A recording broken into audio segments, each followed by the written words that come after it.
Mr. Kokomo, if you could put page 14 up for me. And I did not envy Mr. Atkins because this is very complicated to even discuss. But essentially, subtle.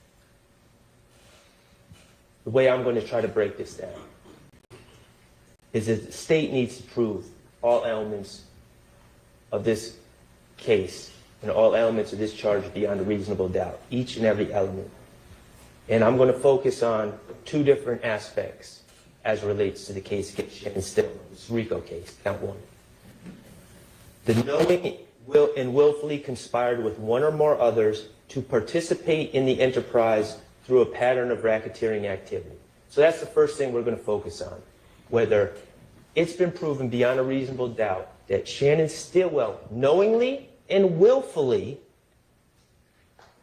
conspired to participate in the enterprise through a pattern of racketeering activity, knowingly and willfully. Not he was just there, not he just hangs around, knowingly and willfully conspired. And then the second part that we're going to focus on a little bit later is number 6 and 7, that someone committed, or that the state has proven beyond a reasonable doubt that someone committed an overt act to further the criminal objective of this conspiracy. So, thank you, Mr. Baker. So when we're talking about the question about whether Mr. Stillwell knowingly and willfully conspired to basically take part in racketeering activity, a pattern of racketeering activity, I think we have to look at this whole case in context. I think we have to consider the origin story of what everyone's calling YSL, whatever you want to call it. The state seems to suggest that a bunch of people all came together to commit crimes. Just a big conspiracy. We're all going to come together and we're going to be a racketeering organization. That's not the case. Now, let me be clear. Of course, crimes were committed. Crimes were committed by people with YSL tattoos on their face. Crimes were committed by people that use YSL emojis on social media. Crimes, I'm sure, were committed by people that use the word slap. But that's not the issue here. The issue is whether Shannon Stillwell knowingly and willfully conspired to be part of this RICO organization.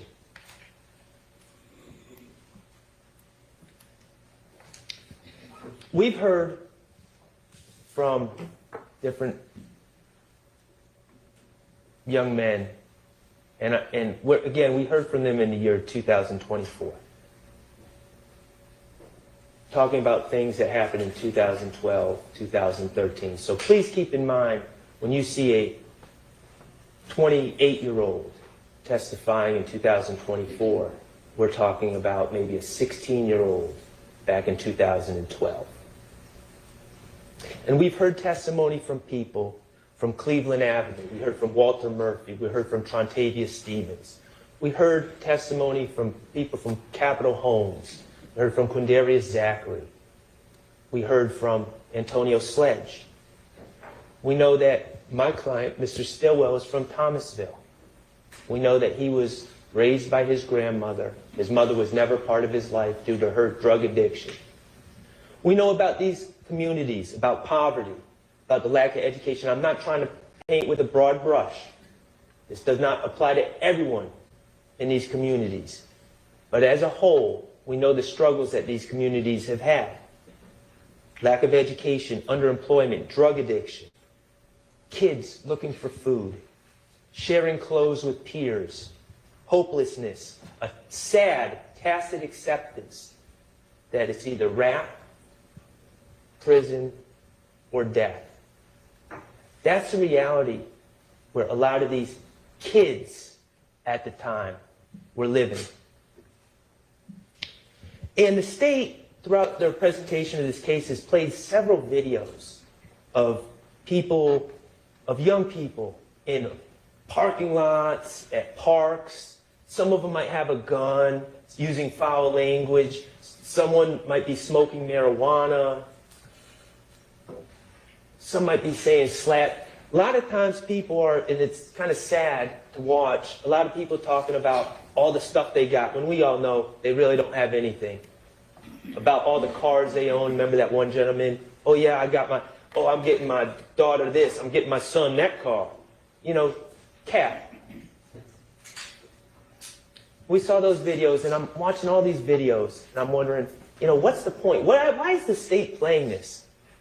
Just to show, like, bad kids, or who they feel are bad kids, just to show who they feel are future criminals? Like, what's the point of these videos that are really sad to watch? And then they played this video, and it's marked 54W, and I'm going to ask Mr. Kokomo to pull it up, but not play it yet. And it's a video where you see a group of people hanging out in the park, in a parking lot in the park, and you see Jeffrey Williams. Shannon Stillwell's not in this video.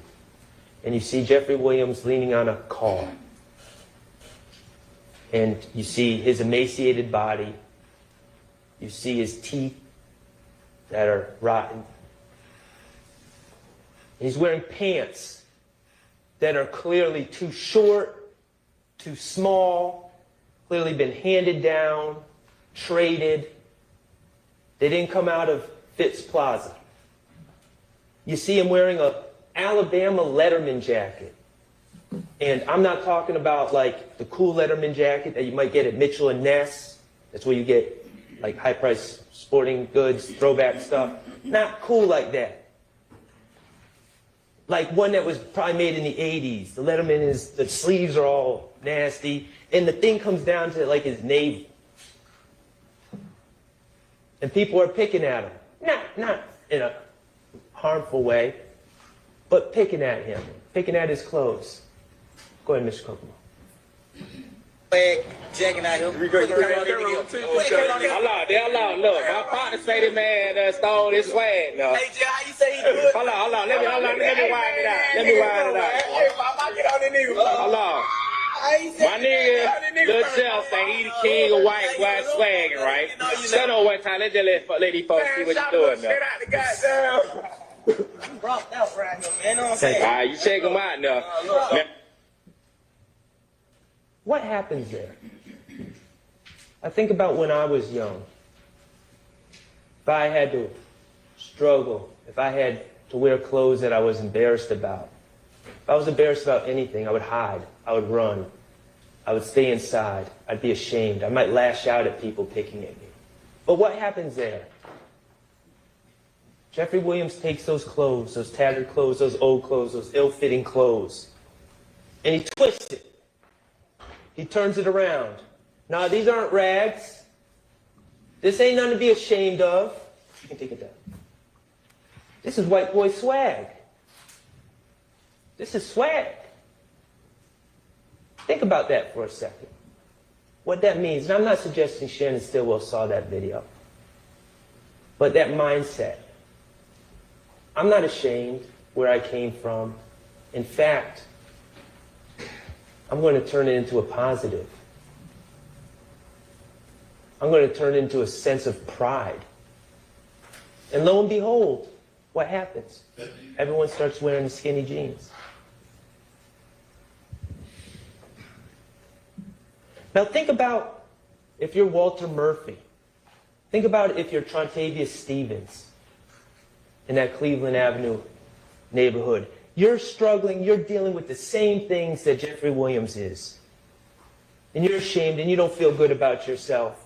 But then all of a sudden you see someone with confidence. Someone that's not ashamed.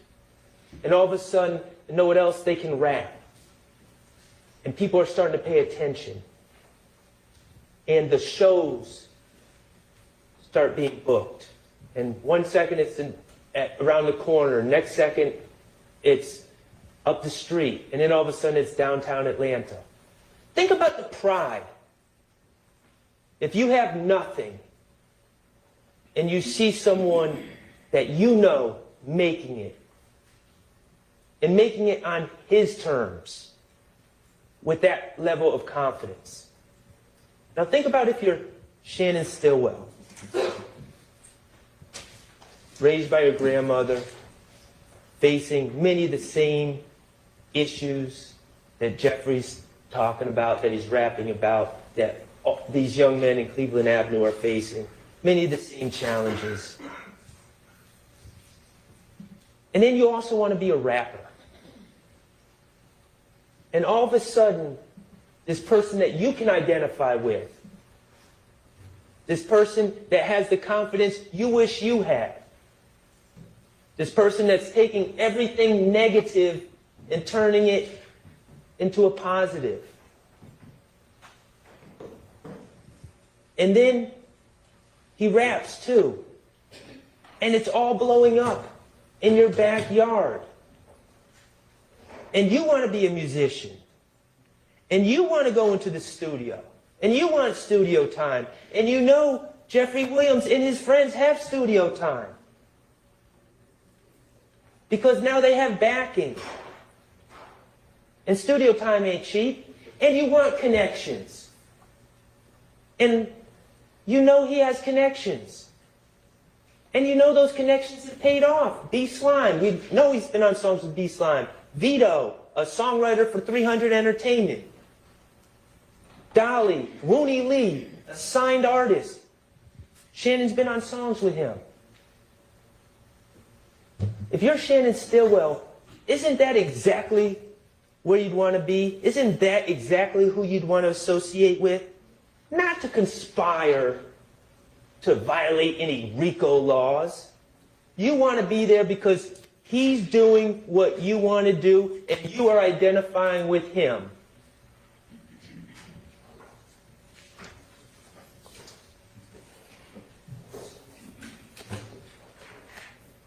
What have we learned about this quote-unquote gang that they're saying exists?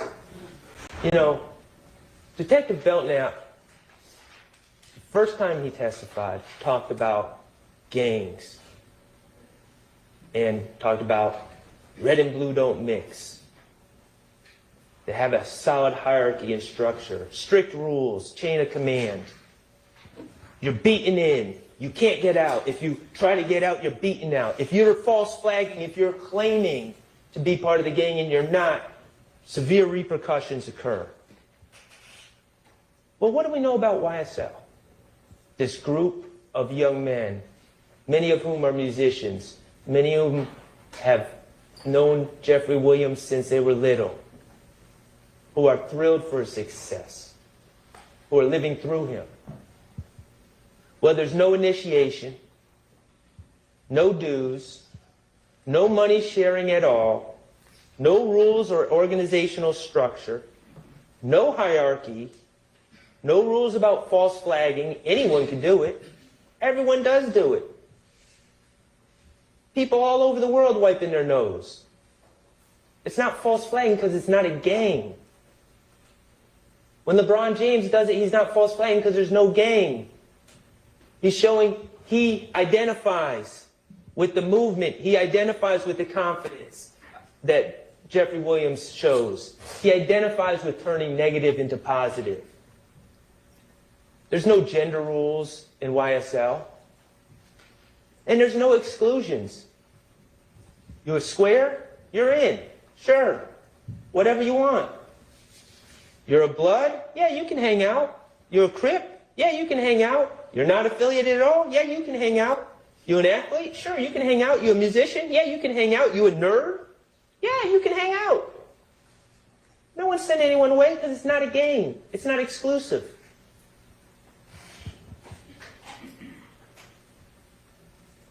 The only people that say this is a gang are those people that all talk to each other at GGIA, as the Georgia Gang Investigators Association, that don't want to hear from anyone else and just want to have their conclusions. Those people are also very biased in this case.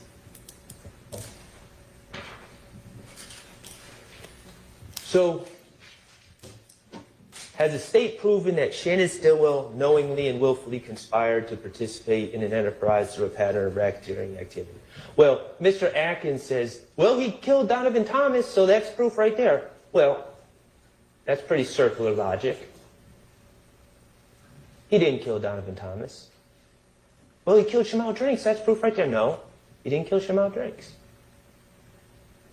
What have they proven Shannon Stillwell has done to say that he knowingly and willfully conspired to do anything other than to be around Jeffrey Williams and try to make music and further his rap career and be around people that he identified with?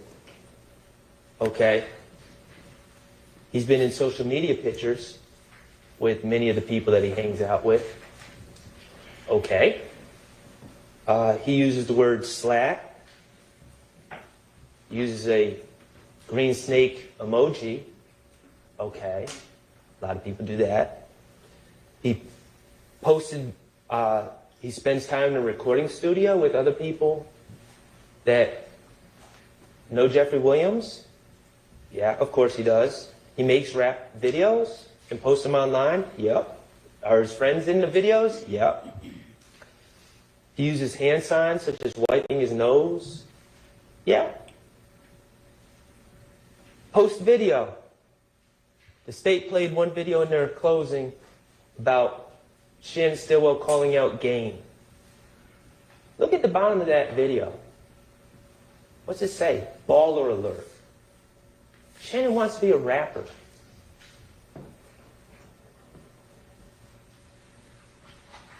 It's picked up on Baller Alert. It's aggregated throughout the internet. This is not coming off of Shannon's Instagram feed. This is national.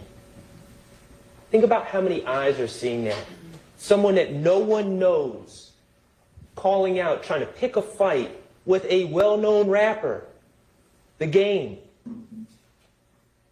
It's exactly what any music person, not necessarily a lawyer, I wouldn't tell Shannon to do that, but it's exactly what any music person would tell Shannon, who's trying to make it in the rap game. They would tell him to do exactly that. Get noticed. That doesn't mean he's knowingly and willfully conspiring to be part of any RICO organization. Mr. Kokomo, will you please put up page 13?